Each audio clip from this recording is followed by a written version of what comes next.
Bonjour à tous et bienvenue dans cette première vidéo de 2026. Première chose, je vous souhaite à tous une bonne année 2026 avec une possibilité, une volonté de sauver ce pays et d'arriver au pouvoir. Alors la première vidéo, elle est très importante puisque j'aimerais vous parler de ma doctrine politique que je n'ai pas forcément inventée mais en tout cas que j'ai peut-être un petit peu popularisée. Et pourquoi j'aimerais vous parler de cette doctrine? Parce que je trouve qu'aujourd'hui à droite, on est enfermé entre deux idéologies.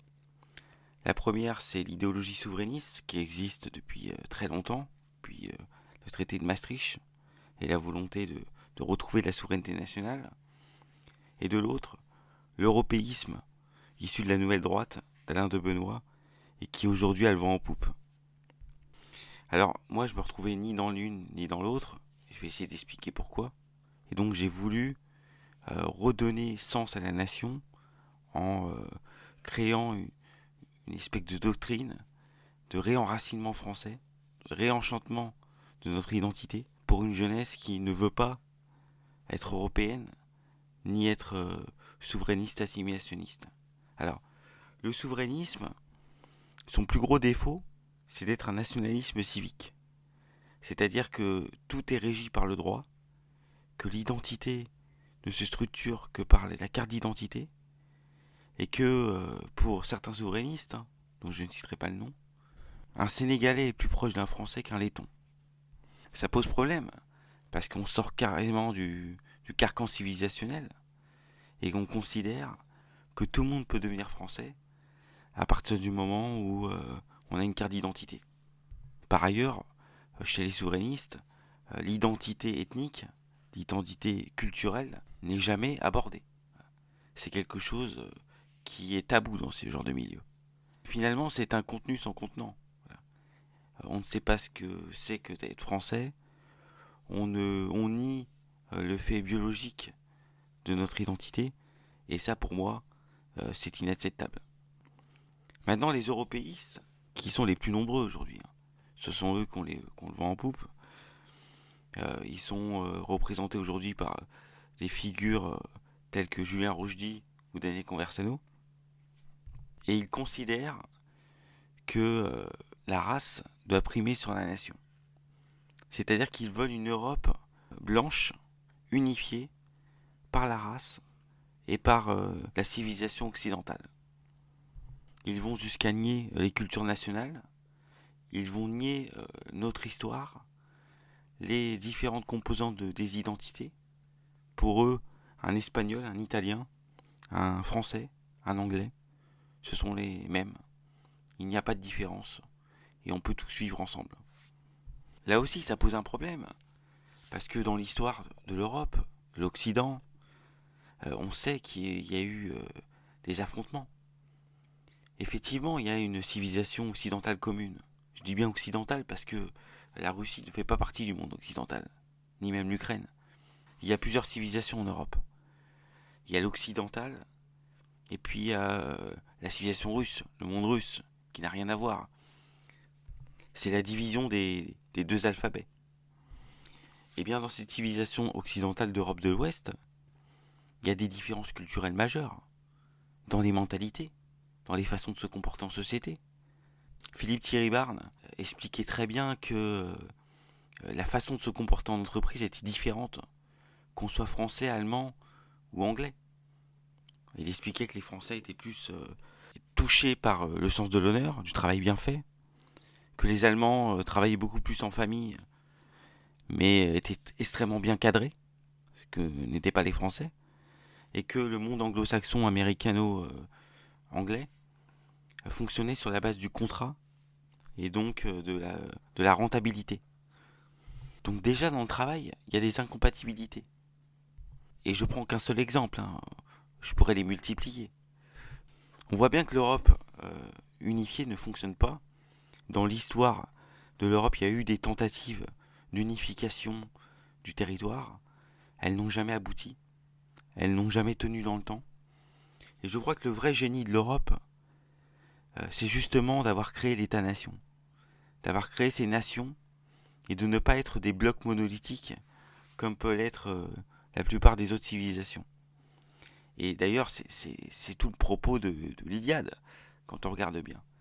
C'est-à-dire que c'est une volonté d'émulation entre les différentes nations européennes. Pour lui, c'était les Grecs, et qui permettait ensuite de créer un génie. Parce que c'est par l'émulation qu'on crée le génie. Et c'est pour ça que l'Occident était tant en avance sur son temps. Alors il faut quand même dire que dans les européistes, il y a deux sous-branches.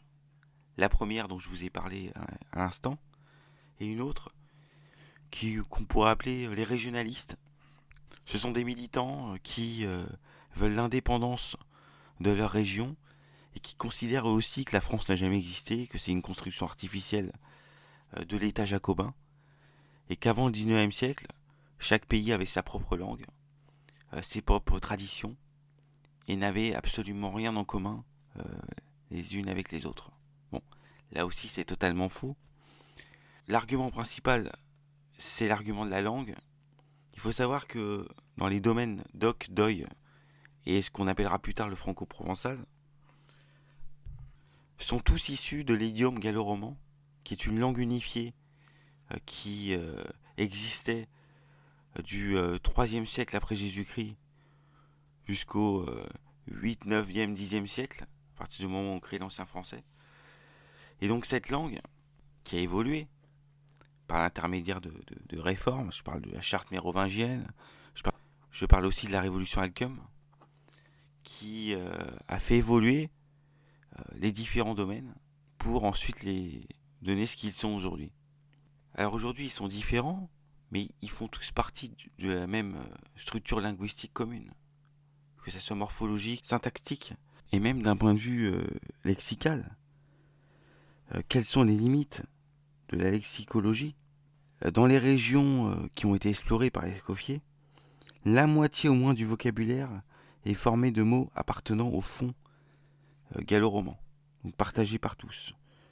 Reste ensuite une proportion non négligeable de français patoisés, et puis enfin quelques mots issus des langues régionales, mais c'est extrêmement minoritaire. Donc vous voyez, il y a une intercompréhension possible qui est largement étayée par les sources. On voit aujourd'hui qu'au XIVe siècle ou au XVe siècle, il y a une intercompréhension largement possible et largement effectuée par les différentes régions du Royaume de France. Il y a une interconnexion. Et quand par exemple à la fin de la guerre de 100 ans, on a des villageois qui partent de certaines régions pour aller s'installer dans des régions dévastées, on voit qu'il n'y a pas de problème d'intercompréhension. Par ailleurs, il y a des endroits en France où deux patois sont utilisés dans la même ville ou dans le même espace géographique. L'argument de la langue ne tient pas. Vraiment ne tient pas. Et c'est l'argument principal. Pareil pour l'argument culturel. Les coutumes sous l'Ancien Régime, enfin les traditions, pas les coutumes, mais les traditions de l'Ancien Régime sont les mêmes, à quelques particularismes près, que ça soit en Bretagne, en Vendée ou en Provence. Il y a les mêmes fêtes, il y a le même calendrier agricole, il y a la célébration des mêmes saints. Alors après, il y a des particularismes, il y a des choses qui sont propres à certaines régions, mais en tout cas, on fait partie du même aire culturel, de la même logique culturelle. Le but n'est pas de dire que l'uniformisation est totale, que partout en France, on fait tout de la même manière. C'est pas vrai, c'est faux de dire ça. Ce qui est vrai en revanche, c'est que les expressions des particularismes font toute intégrante partie de la structure de l'ère culturelle française. Voilà. Ça, c'est une évidence et on ne peut pas le nier. Et on le voit dans la cartographie du goût, on le voit aussi dans les costumes régionaux qui ont été inventés au XIXe siècle et qui reprennent les mêmes codes vestimentaires. Et ils reprennent ces mêmes codes pourquoi? Parce que au XIXe siècle, quand les costumes régionaux sont mis en place et sont poussés par le régime républicain pour créer des zones touristiques et donc de l'argent public, eh bien on s'inspire des costumes de l'Ancien Régime. On s'inspire des modes sous Louis XIII, sous Louis XIV, pour constituer ces costumes. Et encore une fois, je vous invite à faire une observation claire. Regardez des costumes provençaux, regardez des costumes bretons, regardez des costumes même alsaciens, et comparez ça avec des costumes bavarois. Vous allez voir que c'est pas la même structure vestimentaire. Dernière chose, l'argument archéogénomique, génétique. Oui, toutes les populations d'Europe occidentale sont issues des mêmes 3 métapopulations. Ça, c'est une évidence. Les chasseurs-cueilleurs, les paysans d'Anatolie et les Indo-Européens. Mais 2 choses. Premièrement, ce ne sont pas les mêmes clans qui sont installés en France, en Espagne ou en Italie. Donc c'est pas totalement le même génome. 2, le fait qu'il y a eu un isolement génétique, ça a créé une dérive génétique qui fait qu'aujourd'hui, on a des populations propres, avec des clusters génétiques distincts. Il suffit de regarder les clusters génétiques et des cartes PCA des études archéogénomiques pour s'en rendre compte. On distingue très clairement un Français d'un Anglais, d'un Espagnol ou d'un Italien. Et le cluster français forme un tout homogène, avec des disparités, oui. Au point de vue local, il y a des sous-clusters, évidemment. Donc il y a un cluster génétique français. Et ça, c'est très important, avec une continuité entre les populations françaises de l'âge de fer et des populations françaises modernes, très bien expliqué par la dernière étude archéogénomique menée par Claire Ellis Fischer. J'ai donné quelques arguments. Évidemment, ce n'est pas une conférence de 2 heures. Donc il y a plein d'autres choses. Et je vous conseille d'ailleurs de vous abonner à mon X et à mon Soundtrack pour pouvoir bénéficier de tous mes articles. Voilà, tout simplement. Alors vous l'avez bien compris, l'ethnonationalisme, qu'est-ce que c'est ? C'est un nationalisme ethnique, mais aussi civique. C'est-à-dire que nous sommes évidemment pour la souveraineté nationale, nous sommes évidemment pour la défense de la France en tant qu'entité politique, ça c'est une évidence, mais nous sommes aussi pour la défense de son identité ethnique et culturelle.